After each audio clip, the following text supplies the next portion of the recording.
Hello friend, आप सभी का स्वागत है Abhijeet study point YouTube channel में। आज की इस वीडियो में यूपी बीएड एंट्रेंस एग्जाम 2022 के लिए जीके का प्रैक्टिस सेट करने वाले हैं। तो वीडियो को शुरू से लेकर अंत तक देखिएगा। चैनल पर नए चैनल को सब्सक्राइब कर लीजिएगा। पीडीएफ के लिए Abhijeet study point Telegram channel को ज्वाइन कर लीजिएगा। आज की क्लास में हम 38 प्रश्न करेंगे। अगर इन 38 प्रश्नों में से आपके 20 प्रश्न बिल्कुल सही हो जाते हैं तो आप यूपी बीएड एंट्रेंस एग्जाम में काफ़ी अच्छा स्कोर कर सकते हैं। तो आज की क्लास से कितने प्रश्न आपके बिल्कुल सही हुए यह कमेंट आप जरूर कीजिएगा। और आज की क्लास के सभी प्रश्न आपके एग्जाम के लिए बहुत ज़्यादा इंपॉर्टेंट होने वाले हैं, तो क्लास को एंड तक जरूर देखिएगा। आज की क्लास का देखिए, आपका सबसे पहला प्रश्न है, बिरजू महाराज का संबंध किस शास्त्रीय नृत्य से है? तो इसका देखिए आपको सही जवाब बताना है। यहाँ पर देखिए लिखा गया बिरजू महाराज, तो इनका देखिए संबंध हो जाएगा कथक से। ऑप्शन बी में है तो ये आपका राइट आंसर होगा। और देखिए यहाँ पे कथक दिया गया है, तो कथक से संबंध देखिए लच्छू महाराज का भी हो जाएगा। इसके बाद देखिए नेक्स्ट यहाँ पर दिया गया है आपका, देखिए कथकली दिया गया है, कथकली से संबंध हो जाएगा उदय शंकर का है। भरतनाट्यम दिया गया है, जो आपके एग्जाम में सबसे ज्यादा बार पूछा जाता है, यामिनी कृष्णमूर्ति और सोनल मानसिंह, इनका देखिए संबंध भरतनाट्यम से हो जाएगा। और यहाँ पर के मणिपुरी दिया गया है, तो यहाँ पर क्या हो जाएंगे, शुक्र अमली सिंह और आतम सिंह का यहाँ पे संबंध मणिपुरी से हो जाएगा। इसके बाद देखते हैं नेक्स्ट कि भारत में किस राज्य में सर्वाधिक साक्षरता दर है? तो इसका देखिए आपको सही जवाब बताना है। तो यहाँ पर किसका राइट आंसर हो जाएगा आपका, देखिए केरल राज्य में। ऑप्शन देखेंगे ए में है तो ये आपका राइट आंसर हो जाएगा। और यहाँ पर की जो साक्षरता दर है ये देखिए आपकी है 94% है। अगर यहाँ पर के दूसरे नंबर की पूछी जाए तो मिजोरम की हो जाएगी, और मिजोरम की 91.3% है। इसके बाद देखिए नेक्स्ट है, ब्रह्म समाज की स्थापना किसने की थी? बीएड एंट्रेंस एग्जाम का प्रश्न है और आपको यहाँ पे इसका राइट आंसर करना है। यहाँ पर किसका राइट आंसर हो जाएगा, राजा राम मोहन राय। ऑप्शन ए में है तो ये आपका राइट आंसर हो जाएगा। और यहाँ पर क्या आपको ऑप्शन में दिया गया है, यहाँ पे देखिए स्वामी विवेकानंद दिया गया है। तो यहाँ पर के स्वामी विवेकानंद का यहाँ पर देखिए संबंध हो जाएगा आपका, देखिए बेलूर मठ से भी है। और इसके अलावा यहाँ पे देखिए स्वामी दयानंद सरस्वती दिया गया है, तो इनका देखिए संबंध हो जाएगा आर्य समाज से। आर्य समाज की स्थापना देखिए स्वामी दयानंद सरस्वती ने किया था। और ये देखिए प्रश्न आपके यूपी बीएड 2021 के पेपर में पूछा गया था। इसके बाद देखते हैं यहाँ पर कि नेक्स्ट प्रश्न कि उत्तर प्रदेश राज्य में कौन सा जनपद तेल रिफाइनरीज के लिए प्रसिद्ध है? तो इसका देखिए आपको सही जवाब बताना है।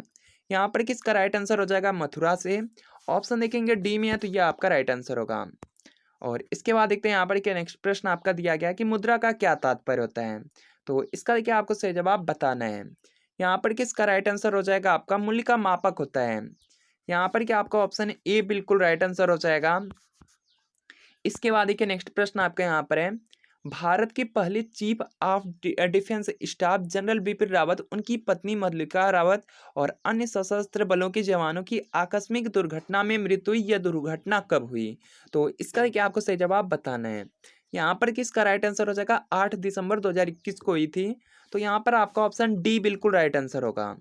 इसके बाद देखते हैं यहाँ पर क्या नेक्स्ट प्रश्न है कि यहाँ पर क्या आपका नेक्स्ट प्रश्न दिया गया है, किस मुगल शासक के आदेश पर सिखों के 5वें गुरु अर्जुन देव जी को मार दिया गया था? तो इसका देखिए आपको सही जवाब बताना है। तो इनको देखिए फांसी की सजा दी गई थी। और ये देखिए यहाँ पे जो फांसी की सजा दी गई थी ये देखिए यहाँ पे हो जाएगा जहांगीर के आदेश पर। ऑप्शन डी में है तो ये आपका राइट आंसर हो जाएगा। यहाँ पर कि जहांगीर का पुत्र था, इसमें देखिए खुसरो इसका पुत्र था, और वह देखिए अपने ही पिता के खिलाफ हो गया था। इसकी वजह से यहाँ पर कि खुसरो का यहाँ पे देखिए जो साथ है ये देखिए यहाँ पे गुरु अर्जुन देव दिए थे, इसकी वजह से इनको देखिए मृत्यु दंड दिया गया था। इसके अलावा देखिए और भी एक प्रश्न पूछा जाता है, यहाँ पर पूछा जाता है कि गुरु तेग बहादुर की यहाँ पे हत्या किसने करवाया था? तो वह देखिए औरंगजेब ने कराया था, आप लोग याद रखेंगे। इसके बाद देखिए नेक्स्ट प्रश्न आपका यहाँ पर दिया गया है, भारत में राष्ट्रीय खेल दिवस कब मनाया जाता है? तो इसका देखिए आपको सही जवाब बताना है। यहाँ पर किसका राइट आंसर हो जाएगा आपका, देखिए 29 अगस्त। ऑप्शन देखेंगे ए में है तो ये आपका राइट आंसर हो जाएगा। और देखिए ये मेजर ध्यानचंद के जन्म दिवस के उपलक्ष्य में मनाया जाता है, तो ये आप पॉइंट याद रखेंगे। इसके बाद देखिए यहाँ पर आपका दिया गया है 14 नवंबर दिया गया है, तो ये देखिए जवाहरलाल नेहरू से रिलेटेड हो जाएगा। इसके बाद देखते हैं यहाँ पर कि नेक्स्ट प्रश्न यहाँ पर कि आपका है, यहाँ पर देखिए आपका दिया गया 2 अक्टूबर, तो ये देखिए आपका हो जाएगा, ये देखिए अंतर्राष्ट्रीय अहिंसा दिवस है। और देखिए ये किसके जन्मदिन के अवसर पर मनाया जाता है? तो ये देखिए आपका लाल बहादुर शास्त्री और महात्मा गांधी जी का जन्म हुआ था। इसके बाद देखते हैं यहाँ पर कि नेक्स्ट प्रश्न है कि सर्वाधिक प्राचीन पुराण कौन सा है? तो इसका देखिए आपको सही जवाब बताना है। तो देखिए आपके 5 पुराण हैं, और इसमें जो सबसे आपका प्राचीन वाला और प्रामाणिक है वह देखिए आपका मत्स्य पुराण है। और यहाँ पर देखेंगे आपके ऑप्शन ए में दिया गया है, तो ये आपका राइट आंसर हो जाएगा। इसके सारे जहाँ से अच्छा हिंदुस्तान हमारा के रचयिता कौन थे? तो इसका देखिए आपको सही जवाब बताना है। यहाँ पर किसका राइट आंसर हो जाएगा? मोहम्मद इकबाल ऑप्शन बी में है, तो ये आपका राइट आंसर हो जाएगा। यूपी बीएड एंट्रेंस एग्जाम हुआ था जिसमें पूछा गया था कि गीतांजलि के लेखक कौन है? तो ये देखिए रविन्द्रनाथ टैगोर हो जाएंगे। और इन्हें देखिए यहाँ पे गीतांजलि के लिए यहाँ पे इन्हें नोबेल पुरस्कार 1913 में मिला था, तो आप लोग याद रखेंगे। इसके बाद देखिए यहाँ पर आपका अगला प्रश्न है कि निम्नलिखित में से कौन सा युग्म सुमेलित नहीं है या सही नहीं है, यह आपको बताना है। तो यहाँ पर कि इसका राइट आंसर हो जाएगा आपका, देखिए यहाँ पे दिया गया बड़ा इमामबाड़ा, तो ये देखिए लखनऊ में है। निषाद बाग देखिए जम्मू कश्मीर में है। फिरोज शाह कोटला दिल्ली, ये देखिए बहुत ज़्यादा इंपॉर्टेंट है। और ये देखिए आपके यूपी बीएड का जो 2020 का पेपर हुआ था, इसी से रिलेटेड प्रश्न पूछा गया था। और यहाँ पर देखिए दिया गया हुमायूं का मकबरा, तो ये देखिए दिल्ली में है। और यहाँ पर देखिए लिखा गया है आपका इलाहाबाद, तो यहाँ पर क्या होगा? आपका ऑप्शन डी बिल्कुल राइट आंसर हो जाएगा, क्योंकि यह आपका गलत है और गलत ही पूछा गया था। इसके बाद देखते हैं यहाँ पर क्या नेक्स्ट प्रश्न आपका यहाँ पर दिया गया है। चंद्रप्रभा मृगवन भारत के किस राज्य में स्थित है? तो इसका देखिए आपको सही जवाब बताना है। यहाँ पर कि इसका जो राइट आंसर है ये देखिए हो जाएगा उत्तर प्रदेश। और उत्तर प्रदेश के देखिए उत्तर प्रदेश में चंदौली जिला है, वहाँ पर देखिए चंद्रप्रभा मृगवन है। तो यहाँ पर आपका ऑप्शन ए बिल्कुल राइट आंसर होगा। इसके बाद देखिए नेक्स्ट है अर्जुन पुरस्कार किस क्षेत्र से संबंधित है? ये भी देखिए प्रश्न आपके बीएड एंट्रेंस एग्जाम में पूछा गया है। तो यहाँ पर कि इसका राइट आंसर हो जाएगा आपका यहाँ पर कि इसका राइट आंसर हो जाएगा आपका खेल के क्षेत्र में दिया जाता है, तो यहाँ पर खेलकूद हो जाएगा ऑप्शन डी में, तो ये आपका राइट आंसर होगा। इसी से देखिए रिलेटेड प्रश्न है जो आपका बीएड एंट्रेंस एग्जाम में भी पूछा गया है कि खेल प्रशिक्षण के क्षेत्र में कौन सा पुरस्कार दिया जाता है? तो द्रोणाचार्य पुरस्कार होगा। इसके अलावा देखिए यूपी बीएड 2021 हुआ, 2021 में पूछा गया था आपका ग्रेमी अवार्ड, तो संगीत से रिलेटेड हो जाएगा। इसके बाद देखिए और भी पत्रकारिता से रिलेटेड आपका देखिए यहाँ पर हो जाएगा पुलित्जर हो जाएगा। इसके अलावा देखिए आपको कमेंट करना है यहाँ पर कि आपका दिया गया सिनेमा, देखिए सिनेमा से यहाँ पर देखिए संबंधित कौन सा पुरस्कार है, यह आप लोग कमेंट करेंगे। इसके बाद देखिए नेक्स्ट प्रश्न है, भारत में देखिए दिया गया भारत कोकिला के नाम से कौन जाना जाता है? तो इसका देखिए आपको सही जवाब बताना है। यहाँ पर देखिए लिखा गया नाइटिंगेल ऑफ इंडिया, तो भारत कोकिला के नाम से कौन जाने जाते हैं? जल्दी से आपको यहाँ पे कमेंट करना है। और यहाँ पर कि इसका जो राइट आंसर है ये देखिए आपका हो जाएगा यहाँ पे भारत कोकिला दिया गया, तो सरोजनी नायडू हो जाएगा ऑप्शन सी में, तो क्या आपका राइट आंसर होगा। और यहाँ पर कि लता मंगेशकर दिया गया, तो ये देखिए स्वर कोकिला हो जाएंगी, ये आप लोगों को याद रखना है डिफरेंस। और यहाँ पर क्या आपको दिया गया है इंदिरा गांधी, तो ये देखिए आपकी हो जाएंगी लौ महिला हो जाएंगी। यहाँ पर क्या दिया गया है आपका इंदिरा गांधी दिया गया, तो ये देखिए लौ महिला हो जाएंगी। इसके बाद देखिए यहाँ पे आपका पीटी उषा दिया गया है, तो ये देखिए भारतीय एथलेटिक्स की गोल्डन गर्ल हैं, पीटी उषा हो जाएंगी। इसके बाद देखिए नेक्स्ट प्रश्न आपका यहाँ पर कि भारत के प्रथम उपराष्ट्रपति कौन थे? तो इसका देखिए आपको सही जवाब बताना है। और यहाँ पर कि इसका जो राइट आंसर है यदि कि आपका हो जाएगा यहाँ से डॉक्टर यस राधा कृष्णन हो जाएंगे। और यहाँ पर देखेंगे आपके ऑप्शन बी में है, तो ये आपका राइट आंसर होगा। अगला देखिए प्रश्न कि भारत के राष्ट्रपति अपना त्यागपत्र किसको संबोधित करते हैं? तो इसका देखिए आपको सही जवाब बताना है। यहाँ पर कि बहुत ज़्यादा सिंपल है। और यहाँ पर कि देखिए इसका राइट आंसर होगा आपका उपराष्ट्रपति, ऑप्शन सी में है, तो ये आपका राइट आंसर हो जाएगा। हैजा रोग से शरीर का कौन सा अंग प्रभावित होता है? तो इसका देखिए आपको सही जवाब बताना है। हैजा रोग दिया गया, तो यहाँ पर क्या आंत प्रभावित होगी, तो यहाँ पर आपका ऑप्शन बी बिल्कुल राइट आंसर होगा। इसको आप याद रखिएगा, यह जनरल साइंस का प्रश्न है, आपके एग्जाम के लिए इंपॉर्टेंट है। इसके बाद देखिए नेक्स्ट प्रश्न आपका यहाँ पर दिया गया 13 दिसंबर 2021 के अमेरिका की प्रतिष्ठित अंतर्राष्ट्रीय पत्रिका टाइम द्वारा किसको पर्सन ऑफ द ईयर 2021 हेतु नामित किया गया है? तो इसका देखिए आपको सही जवाब बताना है। एलन मस्क को मिला था, तो यहाँ पर आपका ऑप्शन डी बिल्कुल राइट आंसर होगा। इसके बाद देखिए नेक्स्ट है मलेरिया की दवा कुनैन किस वृक्ष से प्राप्त की जाती है? तो इसका देखिए आपको सही जवाब बताना है। यहाँ पर देखिए लिखा गया मलेरिया की जो दवा है ये देखिए कुनैन किस वृक्ष से प्राप्त की जाती है? तो ये देखिए सिनकोना के वृक्ष से हो जाएगा, तो यहाँ पर आपका ऑप्शन ए राइट आंसर होगा। यूपी बीएड में पूछा गया प्रश्न है। अगला देखिए प्रश्न है कि भारत का सिलिकॉन वैली कहाँ स्थित है? तो इसका देखिए आपको सही जवाब बताना है। यहाँ पर किसका राइट आंसर हो जाएगा? बेंगलुरु में, ऑप्शन बी में है, तो ये आपका राइट आंसर हो जाएगा। इसके बाद देखिए नेक्स्ट प्रश्न आपका यहाँ पर दिया गया 12 दिसंबर 2021 को विश्व के पहले गैर सरकारी उपग्रह के प्रक्षेपण के 60 वर्ष पूरे हो गए। इस उपग्रह को निम्न में से किस नाम से जानते हैं? तो इसका देखिए आपको सही जवाब बताना है। और ये देखिए था आस्कर फर्स्ट था, ऑप्शन ए में, तो राइट आंसर हो जाएगा। अगला देखिए प्रश्न है कि गोबर गैस में मुख्यतः कौन सी गैस होती है? तो इसका देखिए आपको सही जवाब बताना है। यहाँ पर कि इसका राइट आंसर हो जाएगा मीथेन, ऑप्शन ए में है, तो ये आपका राइट आंसर होगा। यूपी बीएड का 2021 का पेपर आप खुद चेक कर लीजिएगा, यहाँ पर देखेंगे आपका यही प्रश्न बिल्कुल सेम यही एग्जैक्ट प्रश्न पूछा गया था। इसके बाद देखिए नेक्स्ट है राज्यसभा सदस्यता के लिए न्यूनतम आयु कितनी है? तो इसका देखिए आपको सही जवाब बताना है। राज्यसभा के लिए यहाँ पे पूछा गया तो 30 वर्ष हो जाएगा। ऑप्शन बी में तो ये आपका राइट आंसर हो जाएगा। विधान परिषद का सदस्य बनने के लिए भी 30 वर्ष। यहाँ पर कि जितनी है सब आपको याद रहना चाहिए, सब इंपॉर्टेंट आपके एग्जाम के लिए। यहाँ पर कि आपसे पूछा जाए, यहाँ पे राष्ट्रपति के लिए पूछा जाए, राज्यपाल के लिए पूछा जाए तो 35 वर्ष हो जाएगा। प्रधानमंत्री के लिए, मुख्यमंत्री के लिए 25 वर्ष हो जाएगा। और इसके अलावा यहाँ पर कि मुखिया बनने के लिए 21 वर्ष और मत देने के लिए यहाँ पे जो न्यूनतम आयु है 18 वर्ष। सभी पॉइंट आप याद रखेंगे। इसके बाद देखिए नेक्स्ट है, 8 दिसंबर 2021 को तमिलनाडु में कुन्नूर के निकट भारतीय वायुसेना के हेलीकॉप्टर दुर्घटना से संबंधित निम्नलिखित कथनों पर विचार करें।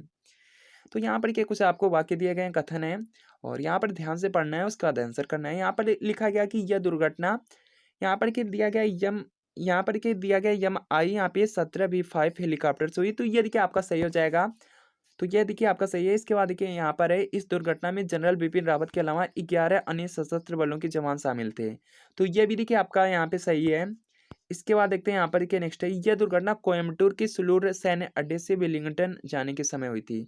तो ये भी देखिए यहाँ पर आपका सही है। तो यहाँ पर के इसका जो राइट आंसर होगा ये देखिए आपका हो जाएगा, यहाँ पे सभी कथन सही हैं। और यहाँ पर देखेंगे आपके ऑप्शन डी में तो राइट आंसर हो जाएगा। इसके बाद देखिए नेक्स्ट है, कैलकुलेटर किस प्रकार की कंप्यूटर कार्य पद्धति पर कार्य करता है। तो इसका देखिए आपको सही जवाब बताना है। देखिए जो कैलकुलेटर होता है ये देखिए आपका हो जाएगा यहाँ पे डिजिटल कंप्यूटर की पद्धति पर कार्य करता है। तो यहाँ पर आपका ऑप्शन सी राइट आंसर होगा। इसके बाद देखते हैं यहाँ पर क्या नेक्स्ट प्रश्न है कि वह ताप जिस पर ठोस वस्तु अपनी ठोस अवस्था से द्रव अवस्था में परिवर्तित हो क्या कहलाता है। तो इसका देखिए आपको सही जवाब बताना है। गलनांक कहलाता है। ऑप्शन बी में तो राइट आंसर हो जाएगा। इसके बाद देखिए नेक्स्ट है यहाँ पर कि हाल ही में केन बेतवा नदी परियोजना हेतु वित्त पोषण तथा क्रियान्वयन को मंजूरी दी गई। इससे देखिए 103 मेगावाट जल विद्युत और 27 मेगावाट सौर ऊर्जा पैदा की जाएगी। इस परियोजना से कौन सा क्षेत्र लाभान्वित होगा। तो इसका देखिए आपको सही जवाब बताना है।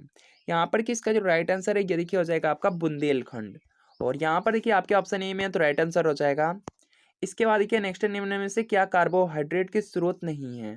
तो इसका देखिए आपको सही जवाब बताना है।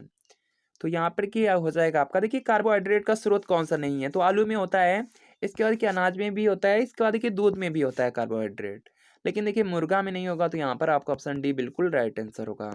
इसके बाद देखिए नेक्स्ट है, उत्तर प्रदेश में लखनऊ मेट्रो के प्रथम चरण में कहाँ से कहाँ तक मेट्रो का चलना प्रस्तावित है। तो इसका देखिए आपको सही जवाब बताना है। और यहाँ पर कि इसका राइट आंसर हो जाएगा आपका ट्रांसपोर्ट नगर से देखिए 4 बाग तक जाएगी। ऑप्शन देखेंगे सी में है, तो ये आपका बिल्कुल राइट आंसर हो जाएगा। इसके बाद देखिए नेक्स्ट है आपका कि कितने माप से अधिक ध्वनि को शोर का नाम दिया जाता है। तो इसका देखिए आपको सही जवाब बताना है, बहुत ज़्यादा इंपॉर्टेंट है। और यहाँ पर कि इसका जो राइट आंसर होगा वो देखिए हो जाएगा आपका 80 डेसिबल से अधिक। और यहाँ पर देखेंगे आपके ऑप्शन ए में दिया गया है, तो ये आपका राइट आंसर हो जाएगा। देखिए जो हम यहाँ पे साधारण बातचीत करते हैं उसका यहाँ पे जो डेसिबल होता है वो देखिए 30 से 40 पर। हम देखिए साधारण जो बातचीत करते हैं ये देखिए आपका होता है 30 से 40 डेसिबल होता है। इसके बाद देखिए अगर हम जोर से बातचीत करते हैं तो यहाँ पर देखिए 50 से 60 हो जाएगा। और यहाँ पर की जो आपके ट्रैक्टर होते हैं उनकी जो यहाँ पे आवाज़ आती है उसमें देखिए जो आपका डेसिबल होता है 90 से 100 होता है। इसके बाद देखिए आपका यहाँ पे जेट विमान का पूछा जा सकता है, तो 140 से 150 डेसिबल होता है। इसके बाद देखते हैं नेक्स्ट प्रश्न आपका यहाँ पर दिया गया, एक कंप्यूटर में स्टोरेज माध्यम की क्षमता की इकाई क्या होती है। तो इसका देखिए आपको सही जवाब बताना है। और यहाँ पर कि इसका राइट आंसर हो जाएगा आपका देखिए बाइट होती है। ऑप्शन देखेंगे ए में है, तो ये आपका राइट आंसर हो जाएगा। आप लोग याद रखिएगा। इसके बाद देखते हैं नेक्स्ट प्रश्न है, अंतर्राष्ट्रीय महिला दिवस कब मनाया जाता है। तो इसका देखिए आपको सही जवाब बताना है। बहुत ज़्यादा सिंपल है और बीएड एंट्रेंस एग्जाम में पूछा गया प्रश्न है। तो इसका देखिए आपको सही जवाब बताना है। जल्दी से आप लोग प्रयास कीजिए और यहाँ पे राइट आंसर बताइए। और ये देखेंगे प्रश्न आपका यूपी बीएड का जो 2019 का पेपर हुआ था उसमें देखिए पूछा गया था। तो यहाँ पर कि इसका राइट आंसर हो जाएगा आपका 8 मार्च। और यहाँ पर देखेंगे आपके ऑप्शन सी में दिया गया है, तो ये आपका बिल्कुल राइट आंसर हो जाएगा। और देखिए इसी से एक रिलेटेड प्रश्न आपका है जो बीएड एंट्रेंस एग्जाम में पूछा गया था कि यहाँ पे विश्व रेड क्रॉस दिवस। तो विश्व रेड क्रॉस दिवस आपका हो जाएगा यहाँ पे 8 मई। और देखिए आपका यूपी बीएड एंट्रेंस एग्जाम 2021 हुआ था, आपको पहले ही बताया गया है कि विश्व जो यहाँ पे स्वास्थ्य दिवस है यह प्रश्न पूछा गया तो 7 अप्रैल को मनाया जाता है। इसके बाद देखते हैं यहाँ पर कि नेक्स्ट प्रश्न आपका यहाँ पर दिया गया है, भारत में किसी राज्य की प्रथम महिला मुख्यमंत्री कौन बनी। तो इसका देखिए आपको सही जवाब बताना है। तो यहाँ पर के इसका जो राइट आंसर है ये देखिए आपका हो जाएगा यहाँ पे श्रीमती सुचेता कृपलानी। और ये देखिए अपने ही यूपी की ही बनी थी। तो यहाँ पर आपका ऑप्शन सी बिल्कुल राइट आंसर होगा। इसके अलावा देखिए यहाँ पर आपको दिया गया है यहाँ पर देखिए दिया गया श्रीमती फातिमा बीबी, तो ये देखिए भारत की प्रथम उच्चतम न्यायालय की न्यायाधीश हैं। आप लोग याद रखेंगे। इसके बाद देखते हैं नेक्स्ट है, उत्तर प्रदेश राज्य का भारत में क्षेत्रफल की दृष्टि से कौन सा स्थान है? तो इसका देखिए आपको सही जवाब बताना है। और यहाँ पर किसका राइट आंसर हो जाएगा? चौथा है ऑप्शन डी में, तो राइट आंसर हो जाएगा। और देखिए यहाँ पे पूछा जा सकता है कि भारत में क्षेत्रफल की दृष्टि से सबसे बड़ा राज्य कौन सा है? तो राजस्थान होगा, याद रखिएगा, बहुत ज़्यादा इंपॉर्टेंट है। इसके बाद देखते हैं यहाँ पर एक नेक्स्ट प्रश्न आपका यहाँ पर दिया गया है, निम्न में से किस व्यक्ति को सर्वोत्तम भारत रत्न पुरस्कार दिया गया? तो इसका देखिए आपको सही जवाब बताना है। तो यहाँ पर किसका राइट आंसर हो जाएगा? सी राजगोपालाचारी, ऑप्शन बी में, तो ये आपका राइट आंसर हो जाएगा। इसके बाद देखते हैं यहाँ पर एक नेक्स्ट प्रश्न आपका दिया गया है, यहाँ पर क्या आपका नेक्स्ट प्रश्न दिया गया कि भारत में नदी पर बना सबसे लंबा पुल कौन सा है? तो इसका देखिए आपको सही जवाब बताना है। तो यहाँ पर कि इसका जो राइट आंसर है ये देखिए होगा आपका, यहाँ पर कि इसका राइट आंसर हो जाएगा आपका देखिए महात्मा गांधी सेतु गंगा नदी पर। तो यहाँ पर आपका ऑप्शन डी वाला देखिए यहाँ पे बिल्कुल राइट आंसर होगा। इसके बाद देखिए नेक्स्ट प्रश्न आपका यहाँ पर दिया गया है, किसी क्षेत्र की औसत जलवायु को जानने के लिए निम्न में से किसका योगदान नहीं होता है? तो इसका देखिए आपको सही जवाब बताना है। और यहाँ पर देखेंगे इसका राइट आंसर होगा आपका देखिए वृक्षों की संख्या की आवश्यकता नहीं है। तो यहाँ पर आपका ऑप्शन सी राइट आंसर हो जाएगा। इसके बाद देखिए नेक्स्ट प्रश्न आपका यहाँ पर दिया गया है, उत्तर प्रदेश वन निगम कब स्थापित किया गया? तो इसका देखिए आपको सही जवाब बताना है। यहाँ पर कि इसका राइट आंसर हो जाएगा 25 नवंबर 1974। ऑप्शन ए में है, तो ये आपका राइट आंसर होगा। तो फ्रेंड आपको बताना है कि आज की क्लास में 38 प्रश्न कराए गए और इसमें से कितने प्रश्न आपके बिल्कुल सही हुए या कमेंट आप जरूर कीजिएगा। अगर देखिए वीडियो अच्छा लगा वीडियो को लाइक कर दीजिए, चैनल पर नए चैनल को सब्सक्राइब कर लीजिएगा। और आज से देखिए आपका यूपी बीएड एंट्रेंस एग्जाम का एडमिट कार्ड डाउनलोड होगा, तो आप लोग डाउनलोड जरूर कर लीजिएगा। तो मिलते हैं फ्रेंड आपको नेक्स्ट वीडियो में।